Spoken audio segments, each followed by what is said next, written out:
अरे अर्जुन, मैं तुझे अपनी जमीन से एक बूंद पानी भी नहीं दूंगा। धनगढ़ गांव की चौपाल में राघव की ये तेज आवाज गूंज रही थी। सामने उसका छोटा भाई अर्जुन खड़ा था। गांव वाले हैरानी से दोनों भाइयों को देख रहे थे। किसी को यकीन नहीं हो रहा था कि एक समय एक दूसरे पर जान छिड़कने वाले भाई आज इस तरह आमने सामने खड़े होंगे। लेकिन इस कहानी की शुरुआत यहाँ से नहीं हुई थी। कुछ साल पहले धनगढ़ गांव अपनी उपजाऊ मिट्टी और खुशहाल किसानों के लिए मशहूर था। गांव में हरिदास नाम के एक ईमानदार किसान रहते थे।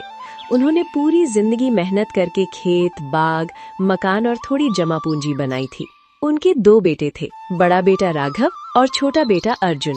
हरिदास अक्सर कहा करते थे, बेटों, दुनिया की सबसे बड़ी संपत्ति जमीन या पैसा नहीं, बल्कि भाइयों का प्यार होता है, जो सुख दुख में हमेशा साथ रहते हैं। लेकिन उनके निधन के बाद हालात बदलने लगे। राघव की पत्नी कावेरी बहुत महत्वाकांक्षी थी। वो रोज अपने पति को समझाती, आप बड़े बेटे हैं, सारी जायदाद का बड़ा हिस्सा आपका होना चाहिए। अगर अभी नहीं संभले तो अर्जुन सब कुछ बराबर बांट लेगा। धीरे धीरे लालच ने राघव के मन में जगह बना ली। फिर वो दिन आया जब संपत्ति का बंटवारा होना था। अर्जुन ने बड़े भाई पर पूरा भरोसा किया। उसने कहा, भैया, जो आप तय करेंगे मुझे मंजूर होगा।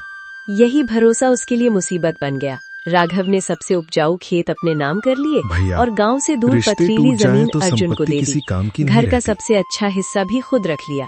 यहाँ तक कि पुराने कुएं के ऊपर का ढांचा अपने नाम कर दिया और नीचे के पानी का अधिकार अर्जुन को देकर उसका मजाक उड़ाया।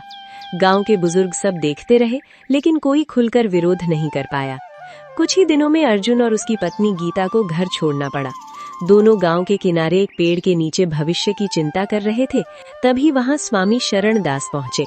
उन्होंने अर्जुन की पूरी कहानी सुनी और पूछा, बेटा, तुम्हारे पास अब क्या बचा है? अर्जुन ने माँ की निशानी के रूप में मिले 3 पुराने गहने दिखाए।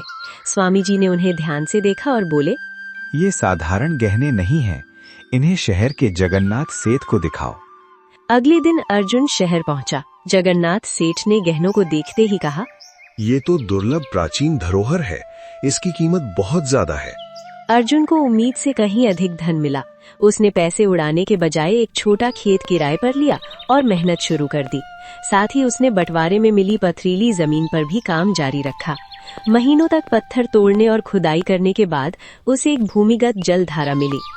जब कुआं खोदा गया तो उसमें से साफ और मीठा पानी निकल आया। पूरा गांव हैरान रह गया। उधर राघव और कावेरी को ये देखकर जलन होने लगी। एक दिन राघव ने दावा किया कि जमीन के नीचे का पानी सबका है और अर्जुन को अकेले अधिकार नहीं मिल सकता। मामला पंचायत तक पहुंचा। पंचायत में मौजूद बुजुर्गों ने सच बता दिया कि बंटवारे के समय पूरा खेत अर्जुन को दिया गया था। फैसला अर्जुन के पक्ष में आया। कुछ समय बाद गांव में भयंकर सूखा पड़ा। राघव के खेत सूखने लगे, जबकि अर्जुन के कुएं में भरपूर पानी था। गांव वाले पानी लेने आने लगे और अर्जुन ने किसी को मना नहीं किया। आखिरकार राघव भी मदद मांगने पहुंचा। अर्जुन ने बिना कोई शिकायत किए उसे पानी दे दिया। राघव शर्मिंदा था, लेकिन कहानी में एक और मोड़ बाकी था। कावेरी ने गांव में अफवाह फैला दी कि अर्जुन के कुएं का पानी खराब है। कुछ समय के लिए लोग उससे दूर हो गए। तब गीता ने सलाह दी कि किसी सरकारी मान्यता प्राप्त विशेषज्ञ से पानी की जांच करवाई जाए। जांच हुई तो पता चला कि पानी बेहद शुद्ध और लाभकारी है। ये खबर फैलते ही अर्जुन की प्रतिष्ठा और बढ़ गई। एक व्यापारी ने उसे पानी को बोतलों में भरकर बेचने का सुझाव दिया। धीरे धीरे अर्जुन का काम बढ़ता गया। उसने गांव के लोगों को रोजगार देना शुरू कर दिया। उधर राघव कर्ज में डूबता चला गया।